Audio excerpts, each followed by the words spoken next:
ከእግዚአብሔር የሚበልጥ የሰው ልጅ የሚያፈቅር በመድራችን ላይ ፍጡር ሊኖር ስለማይችል አዘን ብሎ ነፍስን መስጠትና ነፍስን ሰጥቶ ማዘንበል በጣም ነው የሚለያየው። ማን ነው ከኔና ከናንተ ጌታ በቀር እሞታለሁ እያለ ሰው የሰበሰበ እዚህ ምድር ላይ አለ? አሟሟቱ ራሱ ዘግናኝና ሰው ሁሉ ሲያየው ምራቁን የሚተፋበት እንዲሆን አድርገው ነበር የቀመሩት። ለዚህ ነው ሁለት አይነት አሟሟት ያዘጋጁት። አንደኛው አስፈሪ፣ ሁለተኛው አሳፋሪ አሟሟት እንዲሆን ነበር ይፈልጉ። ወንጀለኛ እንዲባል ስለፈለጉ በቀኝ ያለውም ወንጀለኛ በግራ ያለውንም ወንጀለኛ አድርገው በቀኝም በግራም ወንጀለኛ ካጀበው ባይ ዲፎልት መሃል ላይ ያለው ምንድነው? ማፈሪያ ያሉትን ኮራንበት፣ ጉልላታችን ላይ ሰቀልነው፣ ያንገታችን ጌጥ ማተባችን አደረግነው። የባህሪ አምላክ ነው ሞተ ስንላቸው ተሸንፎ የሞተ ይመስላቸዋል። የሞተው የአሸናፊነት ሞት ነው። መስቀል እንጂ መሳሪያ ያዘች ቤተክርስቲያን የለችም።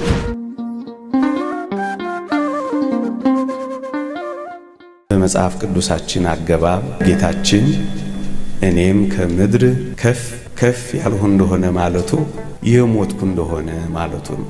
ቅዱስ ዮሐንስ ተርጉሞታል እዛው ላይ ቁጥር 33 ላይ እንዴት ባለ ሞት ይሞት ዘንድ እንዳለው ሲያመለክት ይህንን ተናገረ ይላል። እናም ከፍ ከፍ ማለት መውጣት የሚለው ቃል ሞቱን ያመለክታል። ቅዱስ ጴጥሮስ በመልእክቱ ከመውጣቴም በኋላ እነዚህን ነገሮች እንድታተርጉ እተጋለሁ ይላል። ከመውጣቴም በኋላ የሚለው ቃል ከሞትኩ በኋላ ማለቱ ነው። በደብረ ታቦር ሙሴና ኤልያስ ይነጋገሯቸው ከነበሩ ቃላቶች አንዱ ታስታውሱ ከሆነ በኢየሩሳሌም ስለ መውጣቱ ይነጋገራሉ ይላል። ስለ ሞቱ ይነጋገራሉ ማለት ነው። ስለዚህ መውጣት ከፍ ከፍ ማለት ሞትን ይተረጎማል። ይሄን እንደ መነሻ እንያዝና አይሁድ ክርስቶስን ሕጋችንን ይሽረዋል፣ ወጋችንን ያበላሽብናል፣ ንግዳችንን ይቀይርብናል፣ ሰውን ሁሉ ወስዶብናል። እናም ባዷችንን ከምንቀር ስሙን ብናጠፋው ጥሩ ነው ብለው ስሙን በማጥፋት ነበር የጀመሩት። በአጋንንት አለቃ አጋንንትን ያወጣል እስኪሉ ድረስ ስሙን ማጥፋት ጀመሩ። ግን ይገርማቸዋል፣ ስሙን ባጠፉት መጠን ስሙ በጣም እየተወደደ መጣ። ስሙን ከምድረ ገጽ ማጥፋት በፈለጉ መጠን ስሙ በጣም እየተፈለገ መጣ። ስሙን እያጎመዘዙ ስሙን እያመረሩ በሄዱ መጠን የጌታችን ስም እየጣፈጠ መጣ። ይሄ በጣም አበሳጫቸው። እንዲጠላ በተጉት መጠን እየተወደደ ሲመጣባቸው ለምን ገለነው አናርፍም የሚል ሐሳብ ነበር የገባባቸው። ቃየን አቤልን አቤል አቤል መባል ሲጀምር በጣም በመቅናት የአቤልን ስም ከምድረ ገጽ ለማጥፋት መግደልን ነበር አማራጭ ያደረገው። ግን ይገርማችኋል፣ ወደ ወንዝ ወስዶ በድንጋይ ሲገለው የአቤል ስም የሚቀር ነበር የመሰለው። ግን የአቤል ስም በምድር አጠፋዋለሁ ያለው ከሰማይ እግዚአብሔር እንኳን ሳይቀር ቃየን ቃየን የወንድምህ የአቤል የት አለ ብሎ ነበር የጠራው። ከምድር ሊያስወግደው ሲፈልግ የአቤል ስም ወደ ሰማይ ነበር የሄደው። አይሁድም ስሙን ሊያጠፉ በፈለጉ መጠን ስሙ ነው የናኘው። እንዲህ በምቀኝነት የጀመሩት ጉዞ በመግደል እንዲደመደም ነው ያሰቡት። ወገኖቼ መጽሐፍ ቅዱስ እግዚአብሔር ፍቅር ነው ይላል። እውነት ነው። እግዚአብሔር ፍቅር ነው የሚለው ቃል ለሱ ብቻ ነው የተቀጠለው። ግን አንድ ነገር ላስታውሳችሁ፣ ከዚህ የሚበልጥ ፍቅር ለማንም የለውም ያለው ጌታችን ራሱ ፍቅር መሆኑን ነው የሚገልጠው። ይህ ከሆነ ደግሞ ፍቅር በመሆን ብቻ ጌታችን የባህሪ አምላክነቱን ነው ለዓለም ያሳወቀው። ምክንያቱም ከእግዚአብሔር የሚበልጥ የሰው ልጅ የሚያፈቅር በመድራችን ላይ ፍጡር ሊኖር ስለማይችል የፍቅሩን ጥግ በተግባር ካሳየን ኢየሱስ ክርስቶስ የባህሪ አምላክና እግዚአብሔር መሆኑን ያረጋገጠልን። አይሁድ በማይከለ ምድር ብቻ ሊያስቀሩት ነበር የፈለጉት። በማይከለ ምድር ብቻ ግን አልቀረም። እስከ ምድር ዳርቻዎች ስሙ ናኘ። በኢየሩሳሌም ብቻ ነበር ሊያስሩት የፈለጉት። በይሁዳም በሰማርያ እስከ ፀሐይ መውጫም ስሙን የታወቀ። በዚያ ዘመን ብቻ ነበር ሊያስቀሩት የፈለጉት። የዚያ ዘመን ብቻ አይደለም፣ የትላንትም የዛሬም የእስከ ዘላለምም ነው የሆነው። ገለነው እንረፍ ነበር ያሉት። ዝም ብለው መግደል ግን አልፈለጉም። ባገዳደሉ ላይ ባሟሟቱ ላይ ነው የተራቀቁት። ባሟሟቱ እንኳን የበለጠ እንዲጠላ ነው የፈለጉት። ዝም ብሎ መግደልማ ጭራሽ እንዲረሳ ማድረግ ብቻ አይደለም፣ መቼም እንዳይታወስ እንዲዘገንን አድርገው መግደልም ጭምር ነው የፈለጉት። ምክንያቱም አሟሟቱ ራሱ ዘግናኝና ሰው ሁሉ ሲያየው ምራቁን የሚተፋበት እንዲሆን አድርገው ነበር የቀመሩት። ለዚህ ነው ሁለት አይነት አሟሟት ያዘጋጁት። አንደኛው አስፈሪ፣ ሁለተኛው አሳፋሪ አሟሟት እንዲሆን ነበር የፈለጉት። ለዚህ ደግሞ የተመቸው ሞት የመስቀል ሞት እንዲሆን ነበር የመረጡት። ምክንያቱም የመርገም ሞት ነው። ምክንያቱም እርቃን የሚያወጣ ነው። ምክንያቱም አዋራጅ ሞት ነው። ምክንያቱም በመስቀል ላይ የታየ ሁሉ ወንጀለኛና የተረገመ እንደሆነ ስለሚታወቅ ከአሟሟቱ ጭምር ነው የተራቀቁበት። ወገኖቼ ማንም ሰው ሲያየው ይሄማ ወንጀለኛ ነው ብሎ እንዲጠላው ነው የተፈለገው። ማንም ጥቂት ታግሶ እንኳን እንዳይመረምር በአሟሟቱ እንኳን ነው እሱነቱን እንዲጠላ የወደዱት። ግን ይገርማችኋል፣ አሳፋሪ ያሉትን እሱ የሚያስመካ አድርጎ ቀየረው። አዋራጅ ያደረጉትን ለክብር አደረገው። ራሱን የነሱን ሐሳብ እጅግ አድርጎ መስቀል ላይ ነው የለወጠው። ወንጀለኛ እንዲባል ስለፈለጉ በቀኝ ያለውም ወንጀለኛ በግራ ያለውንም ወንጀለኛ አድርገው በቀኝ ያለው ሲመጣ ይሄ ምንድነው ሲል ወንጀለኛ፣ በግራ ያለው ደግሞ ሲመጣ ይሄስ ማን ነው ሲባል ያኛውም ወንጀለኛ፣ በቀኝም በግራም ወንጀለኛ ካጀበው ባይ ዲፎልት መሃል ላይ ያለው ምንድነው? ወንጀለኛ ነው።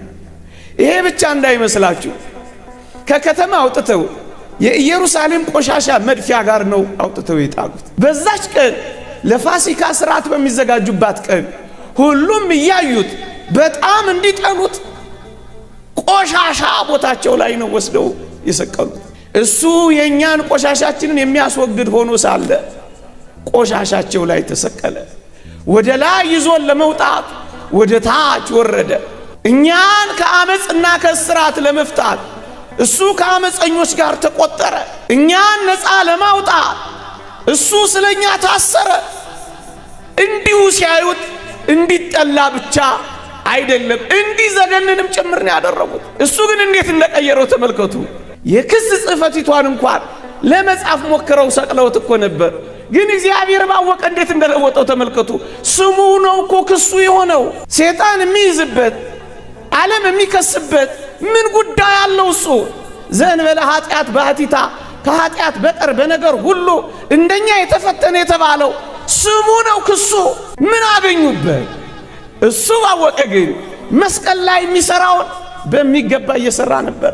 መስዋዕት ራሱን እያቀረበ ሊቀ ካህናት ነውና ማር ይቅርበል እያለ የባህሪ አምላክ ነውና በደሙ የኛን ኃጢአት ያራቀ ገነት ከፋጭ ዘጊ አስወጪ አስገቢ መሆኑ ስለተረጋገጠ አንደኛውን ወደ ገነት ያስገባው አንደኛውን ወደ ሲኦል ያወረደው እሱ ግን ፍርድ ይሰጥ ነበር። እንደውም ይህንን ባየ ጊዜ ዓለም የበለጠ ወደደው። ንጹሑ ስለተሰቀለ ደጉ ስለተቸነከረ እነሱ የበለጠ እንዲጠላ አስበው ነበር። የበለጠ ግን ተወደደ፣ የበለጠ ግን ጣፈጠ። ይሄው ተመልከቱት። ማፈሪያ ያሉትን ኮራንበት፣ ጉልላታችን ላይ ሰቀልነው፣ የአንገታችን ጌጥ ማተባችን አደረግነው፣ በእጆቻችን ተነቀስነው፣ በልብሶቻችን ላይ አተምነው፣ በልባችን ላይ ተከልነው። እሱ ብቻ አይደለም፣ አብረነው ወደ መስቀልም የምንወጣ ሆነ። ዓለምን ሁሉ ቀየረ። የሰሙት ሁሉ ወደዱት፣ ያዩት ሁሉ ተንከራተቱለት። በሰርምኔስ አደባባይ እነ ፖሊካርፐስ በፈረስ ጭራ ተጎተቱለት፣ በረሃ ወረዱለት፣ ሕዋሳቸውን ተቆረጡለት። እንዲጠላ በፈለጉ መጠን ወደደው። እንዲዘገነን በተደረገበት መጠን ዓለም አፈቀረው። ለውርደት ያሉትን ክብራችን አደረግነው። ይኸው ዓለም ተቀየረ እኮ። ማን ነው ከኔና ከናንተ ጌታ በቀር እሞታለሁ እያለ ሰው የሰበሰበ እዚህ ምድር ላይ አለ? መከራ እቀበላለሁ እያለ ተከታይ ያበዛ አለ? የትኛው ጀነራል ነው እኔ ሞታለሁ እያለ ሰራዊት ካምፕ የከተተ? ከኛ ጌታ በቀር እንዲህ ያደረጋለ? ምንድነው የሚያሳየን? ፍጹም የባህሪ አምላክ ነው። እየሞተ ሕይወት የሰጠ፣ እየወደቀ ያነሳ፣ እየተቀበረ ለዘላለም ከፍ ያደረገ ከኛ ጌታ በቀር በዚህ ምድር ላይ ማንም የለም። እስኪ እነ ዛኪር ይንገሩን። በእውነት ያለ ርኅራኄ ክሩሲፊክሽን ነው ይሉናል። በእውነት ነው የተሰቀለው። ፊክሽን አይደለም የሰራው። ትርኢት ሊሰራ አይደለም የመጣው። የቀሬናውን ሰው የስምዖንን ፊት ራሱ ላይ ለጠፈና ኢየሱስ ሸወደ ይሉናል። እግዚአብሔር ይቅር ይበላቸው። የኛን መልክ ይዞን የተዋረደው ለዚህ ማለት ምንድነው የመጣው? የዓለምን ታሪክ በእውነት እኮ የቀየረው እነሱ ለውርደትና ለሚዘገነን ብለው ያዘጋጁት የሱ የመስቀል ታሪክ ነው። ዘማውያን ንጹሃን ሆኑ። እነ ማርያም ግብፃዊትን ተመልከቱ። ዮርዳኖስ በረሃ ወደቁ። 40 ዓመት ሙሉ ዮርዳኖስ በረሃ ወደቁ። ከዳተኞቹ ሃይማኖተኞች ሆኑ። በየብስና በባህር ይቀራደዱ የነበሩት እነ ሙሴ ጸልይ እንዴት እንደሆኑ ይዋቸው። በርበራውያን ሲመጡት ስጠብቀው የነበረው ቀን እንሆ ደረሰ ብለው ተሰውለት። ይሄው እናንተ እንኳን ማንን ፈልጋችሁ ተሰበሰባችሁ? ጌጥ ነው። ጌጥማ ከዚህ በላይ ዛለላችሁ። ድምጽ ነው። ከዚህ የበለጠ ድምጻውያን ጨሰ፣ አዋራው ጨሰ የሚሉበት ቦታ አሉላችሁ። ከዳተኞቹን ሃይማኖተኞች፣ አመንዝሮቹን ንጹሖች፣ ኃጢአተኞቹን ንጹሃን አድርጎ ቀየራቸው። የሚያሳፍር ያሉትን የሚያስከብር አድርጎ ለወጠባቸው። እንዲጠላ ያሉትን እንዲወደድ አድርጎ ለወጠው። ይሄ ብቻ አይደለም፣ በማንኛውም የሞት አይነት ላይ ስልጣን እንዳላሳያቸው እነሱ መስቀልን የመጨረሻው ሞት አድርገው ነበር የመረጡት። ከዚህ ሞት ማን ማምለጥ ይችላል ብለው ነበር ያሰቡት። ግን እሱ ባወቀ ምንድን ነበር ያደረገው? በማንኛውም የሞት አይነት ላይ ስልጣን እንዳለው ሊያሳያቸው ሞቱን እሱ አይደለም የመረጠው፣ ለነሱ ምርጫ ነው የሰጣቸው። እሱ አስቦበት በዚህ ግደሉ የሚላቸው ኖሮ በመረጠው ሞት ሞታ አሁን ተነሳ ቢለን ምን ይደንቃል ይሉን ነበረ። አስበውበት 2 ቀን መክረው በሶስተኛው ቀን ወስነው ያጸደቁት ለምን ይመስላችኋል? ምንም ጥርጥር እንዳይገባቸው በሞቱ ምክንያት ሰበብና ምክንያት እንዳያገኙ በማንኛውም የሞት አይነት ላይ ስልጣን እንዳለው ያሳየን ጌታችን እኮ ነው። ከኛ ጌታ ከመድኃኔ ዓለም በቀር እንዲህ ያደረገ ማን አለ? አርጤምስ ናት። ኤፌሶንን የሞላቸው አርጤምስ ናት። ዜውስ ነው። አፖሎ ነው። የሮም ምክር ቤት አብላጫ ድምፅ የሚሾማቸው አማልክት ናቸው። ገለው እንጂ አስነስተው እኮ አውቁም። ይሄ እኮ ብርቅ ነው። በኤፌሶ ማን አለ እንዲህ ያደረገ? አያችሁ፣ የሞቱ መንገድ እንኳን ፍኖተ መስቀል እንኳን ጌታችን መድኃኒታችን ኢየሱስ ክርስቶስ የባህሪ አምላክ መሆኑን የገለጸልን። የትኛውን ሞት ነው የምትፈሩት እናንተ ክርስቲያኖች? ባህር መግባትን ነው? እሱ አሸንፎታል። ባውሬ መበላትን ነው? እሱ ድል ነስቶታል። በማንኛውም የሞት አይነት ላይ ስልጣን ያለው የባህሪ አምላክ መሆኑን የገለጠው መርጠው የገደሉት ለዛ ነው። ይሄ ብቻ እንዳይመስላችሁ ወገኖቼ፣ በማንኛውም የሞት አይነት ላይ ስልጣን እንዳለው ለማሳየት እንዳይመስላችሁ የሚፈራው የሞት አይነትም የለም። አንዳንዶች ፈርቶ አሁን አንዳንዶች ክርስትና የተሸነፈ አቅመ ቢስ የሆነ እምነት የለሾች ሊያደርጉን ይሞክራሉ መከራ ሲበዛብን። እንግዲያውስ ክርስቶስ እምነት የለሽ ወይንም ደግሞ የፈራ ወይንም ደግሞ አቅመ ቢስ ሆኖ ይመስላችኋል? የሚፈራው የሞት አይነት ያለም ይሄንን ያረጋግጣል። ይሄ ብቻ አይደለም። አንዳንድ ጊዜ አንዳንድ ሰዎች አይገባቸው ኢየሱስ ክርስቶስ የባህሪ አምላክ ነው ሞተ ስንላቸው ተሸንፎ የሞተ ይመስላቸዋል። የሞተው የአሸናፊነት ሞት ነው። ለዚህ ነው እኛ ፉከራ የጀመርን። በሞት ላይ ሐዋርያው ሞት ወይ ብሎ ቀለሁ ባሩዱ እንደወጣለት ቀለሁ ሆኖ የተቆጠረው ሞት ከዛ በኋላ እኮ ነው። ይህን ያደረገ ከምድር ላይ ልጠሩልኝ ትችላላችሁ? የአሸናፊነት ሞት ነው የሞተው። የኔና የእናንተ ነፍስ ስንሞት ትወሰዳለች ነው የሚለው መጽሐፍ ቅዱስ። የጌታችንን ነፍስ ግን ማን ወንድ ወስዷታል? በእጅህ አደራ ሰጣለሁ አይደል ያለው? ነፍሴን ላነሳት ደግሞም ልተዋት ስልጣን አለኝ አይደለም ያለው? እና ነፍሱን ማን ነጠቃል? ወዶ ፈቅዶን የሞተው ተሸንፎ አይደለም የሞተው። ኢየሱስ ማን ነው ባሉ ጊዜ 3 ጊዜ እኔ ነኝ ሲላቸው ምን እንደሆነ አጣው። ወደቁ። እንኳን በጉልበቱ በዝምታው ፊት ዓለም መቆም አይችልም። እናንተ እንኳን በኃይሉ በትዕግስቱ ፊት ዓለም መቆም አይችልም። እኔ ነኝ በምትለው ቃል ፊት እንኳን ዓለም አይቆምም። ቸኩሎ ወደ ሞት አልሄደ። ሞት ሲመጣ ደግሞ አልሸሸም። ቤተክርስቲያንን ባህሪዋ እንዲህ ነው። ቸኩላ ወደዚህ አሁን ወደ ሰሞኑ መከራ እንኳን አትገባም፣ ትታገሳለች። ሲመጣ ደግሞ ፈቀቅ አትልም። እሷ የክርስቶስ ቤተክርስቲያን ናት። መገለጫዋ ይሄ ነው። መስቀል እንጂ መሳሪያ ያዘች ቤተክርስቲያን የለችም። መሳሪያ ያዘች ካያችሁ እሷ የክርስቶስ ቤተክርስቲያን አይደለች። የመንግስተ ሰማያት መክፈቻ ቁልፎች ያላት እንጂ መስመሪያ ያላት እሷ የክርስቶስ ቤተክርስቲያን አይደለች። መከራ ሲመጣ ማትሸሽ ደግሞም ቸኩላ ማትሄድ እሷ ናት የክርስቶስ ቤተክርስቲያን። እኔ ነኝ ሲላቸው ወደቁ። ሁለተኛ ሶስተኛ ወንጌላችን የሰው አሟሟትና የጌታችን አሟሟት በጣም የተለየ ነው። አዘን ብሎ ነፍስን መስጠትና ነፍስን ሰጥቶ ማዘንበል በጣም ነው የሚለያየው። የክርስቶስ ሞት ከኛ በተለየ ነው። አዘነበለ ነፍሱን ሰጠ። ምንድነው የሆነው? እሱ የባህሪ አምላክ ነው። የአሸናፊነት ሞት ነው የሞተው። ማንም አስገድዶት ጠምዝዞት ጎስሞት አንበርክኮት አይደለም። እኛን ሕይወት ለመስጠት የግድ መሞት ስላለበት ነው የሞተው። የእኛን የወሰደው እስኪ እንገሩን። እንዲህ አስቀላጵያስ ነው ዲዮናስዮስ ነው ወይስ ኤራቅሊስ ነው እንዲህ ያደረገው? መድኃኒት እየጨቀጨቁ ይፈውሱ የነበሩትን ኤራቅሊስ ይሄን ማድረግ ችለው አያውቁም ነበር። እሱ ግን እጽዋት እየጨቀጨቀ አይደለም ያዳነው፣ ቃል ብቻ በመናገር ነው የፈወሰው። ጭቃ እየለጠፈ አይን የሚያበራ ከጌታችን በቀር ማን አለ? በተቃራኒው ያከመ ማን አለ? ይሄን የምራቃውን ሰው ይፈውሳል? ጭርት ያስይዛል እንጂ እንዴ!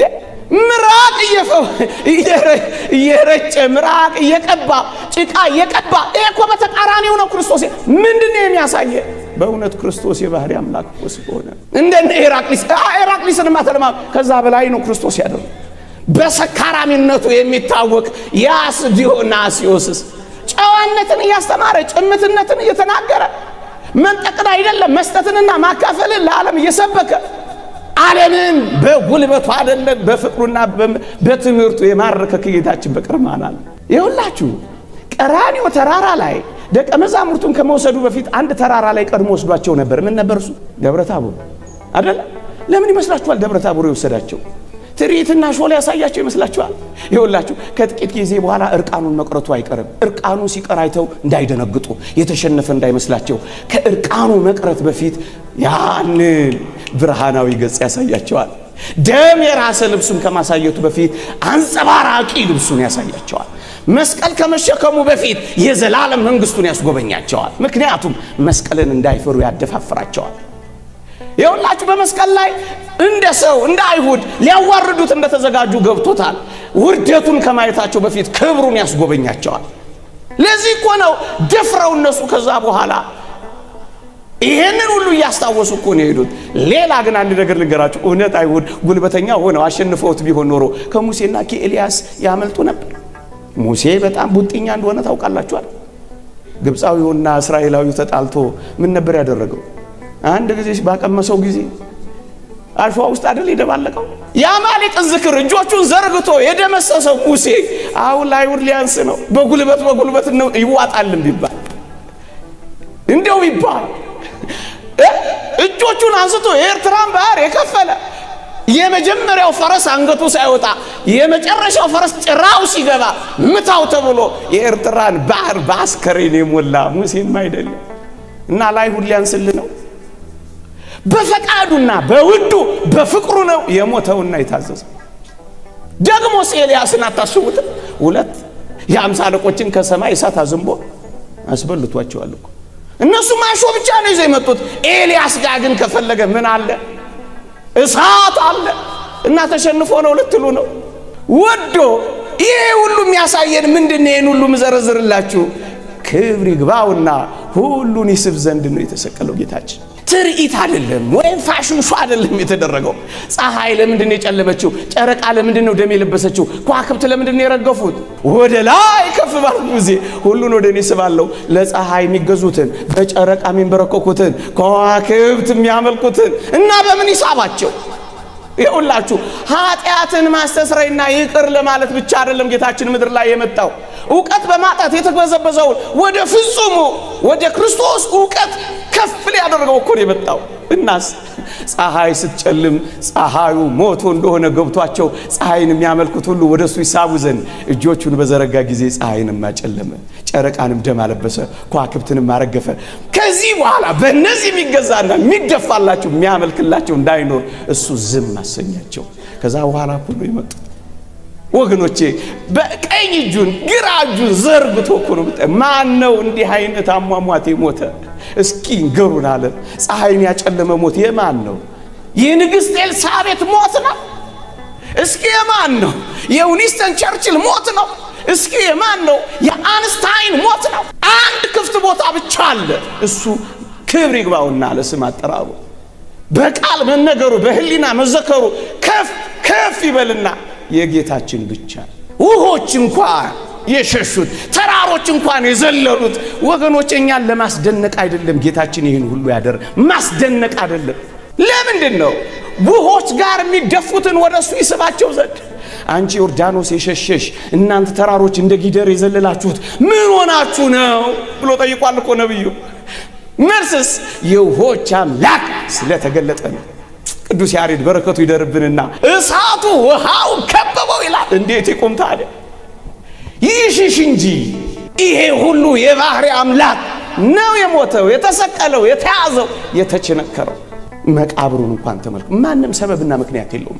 ማንም ሰበብና ምክንያት የለውም። መቃብሩ እንኳን የተቀበረባት ቦታ ስቅለቱን እንኳን ተውትና እግዚአብሔር ባወቀ መቃብሩን እንኳን ተመልከቱት። በአዲስ መቃብር ነው የተቀበረው። አይሁድ በባህላቸው ንጹህ የአትክልት ቦታ ውስጥ ሬሳ አይቀብሩም ይላሉ። ምክንያቱም የሰው ሬሳ እጽዋት ያጠወልጋል ተክሎችንም ያደርቃል ብለው ስለሚያምኑ መቃብር ቦታ ያደርጉም ነበር። ይህ እግዚአብሔር ቢያወቀ ከዘመናት በፊት ያደረገው የመቃብር ቦታው ሬሳ አያጠወልግም ተክል አያደርቅም። ምክንያቱም እሱ የባህሪ አምላክ ስለሆነ ነው። ያለመልማል እንጂ አያደርቅም። ለዚህ ነው መቃብሩን በአዲስ መቃብር በንጹህ የአትክልት ቦታ ያደረገው።